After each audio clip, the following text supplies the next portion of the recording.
n'amashimwe menshi mu mutima wanje kongera kubana namwe kuri uno munsi wa gatanu mu gitondo cyiza cy'umugisha ku kiganiro Saveur Divine kugira ngo twongere kuganira ijambo ry'Imana. Ndabaramukije rero amahoro y'umwami wacu Yesu abane namwe mwese aho muherereye, mugubwe neza kandi Imana ibandanye kubahezagira. Ni mwene so kwizera Fabien mu kiganiro Saveur Divine. Dusome ijambo ry'Imana dusanga mu gitabo c'imigani igice ca 30. Turasoma duhereye ku murongo w'indwi tugeze ku murongo w'icenda. Umutwe w'amajambo aravuga ngo amajambo ya Aguri. Murongo w'indwi: ngusavye ibintu bibiri ntarahwera, ntubinyime.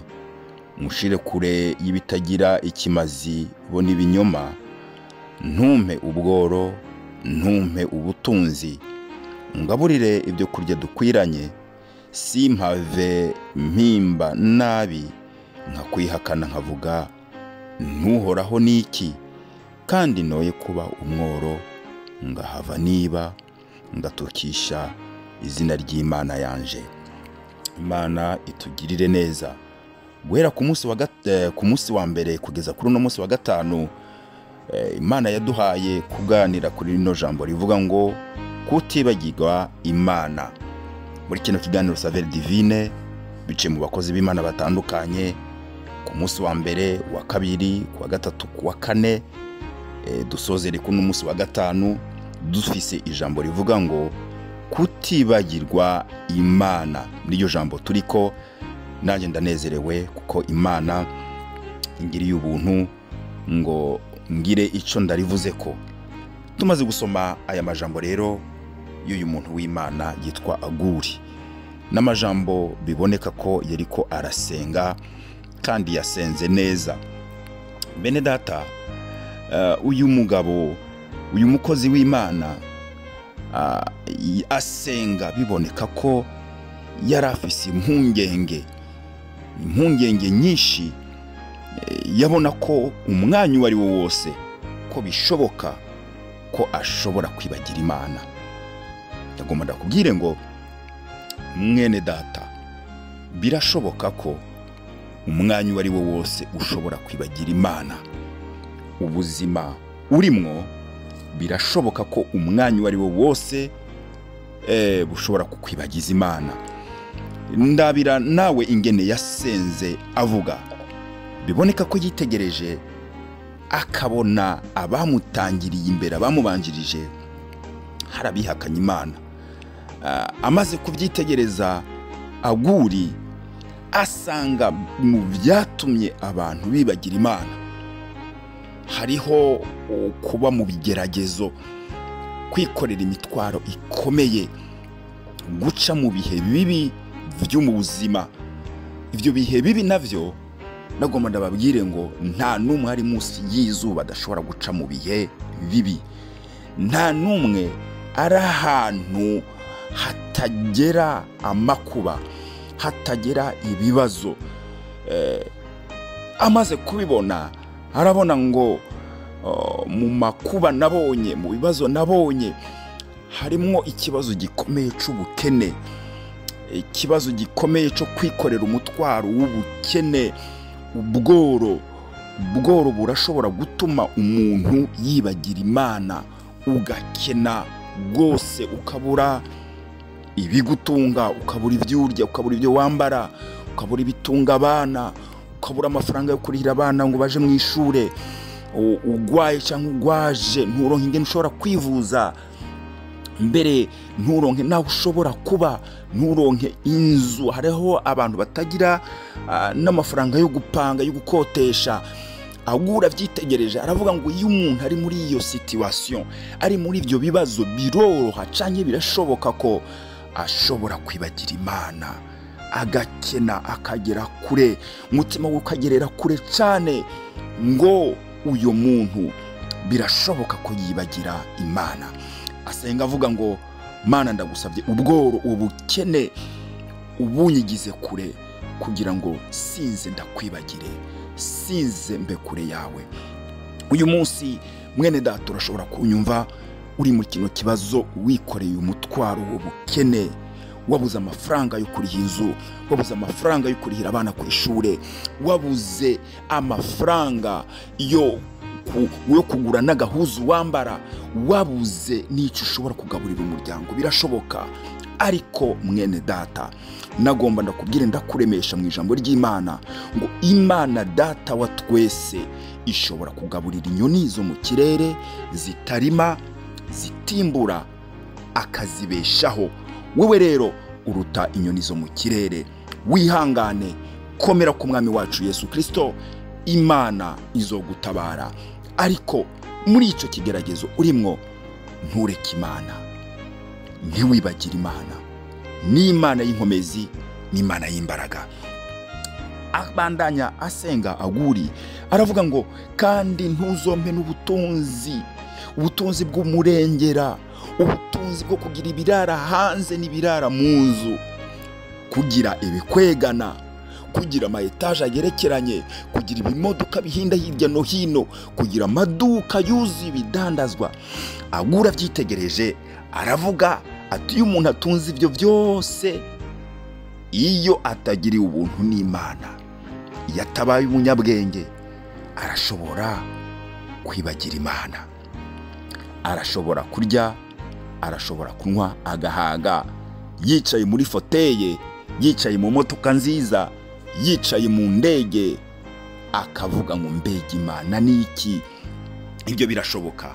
Bene data bakundwa mu mwami wacu Yesu Kristo, ni benshi tuzi batanguye bari mu bihe bitoroshe, ibihe bigoye, ubuzima bugoranye rwose, ariko Imana imaze kubagirira neza, bakigira imbere, bagashika hejuru, bakaronka ibirara mu nzu n'ibirara hanze, bakaronka ubutunzi buke buke. Abo bantu kandi kera barubaha Imana, kera bakorera Imana, ariko bakagenda baribagira Imana. Imana bayibagira gute? Imana kuyibagira no kuva mu bikorwa, mu muhamagaro wayo. Ugasanga kera umuntu ubuzima bumeze neza, atarakena, yaraboneka mu murimo w'Imana, yaraboneka mu bikorwa by'Imana bitandukanye. Aho Imana yamwipfuza kwaba niho yari, mu bikorwa by'Imana bitandukanye, mu muhamagaro wiwe niho yarari, mu materaniro, mu bindi bikorwa byose bijanye n'ihamagagwa y'uwakijijwe yaraboneka. Ariko ubukene bumaze kumuzingazinga, byose arabivamwo. Ubutunzi bumaze kumubana bwinshi, arabireka, arabivamwo. Mbere benshi bakunda kuvuga ngo abari bize kubera iki? Ubutunzi bwinshi. Umukozi w'Imana asenga neza, aravuga ngo Mana ndagusabye ngo ibyo byose urabishyira kure yanje, ngo ubworo bwohava buntera kwiba ngatukisha izina ryawe, kandi ubutunzi nabwo bw'umurengera nabwo bwohava buntera guhimba nkidibamira, kavuga ngo mbega Imana uri iki? Imana rero idufashe kugira ngo ibihe turimwo, byaba ari iby'ubukene, byaba ari iby'ubutunzi, ntibidutere kwibagira Imana. Bakunzi b'umwami wacu Yesu Kristo, mu isengesho Kristo Yesu yigishije abigishwa mu gusenga, hari aho yababwiye ngo uduhe ibyo kurya bidukwiye uyu munsi.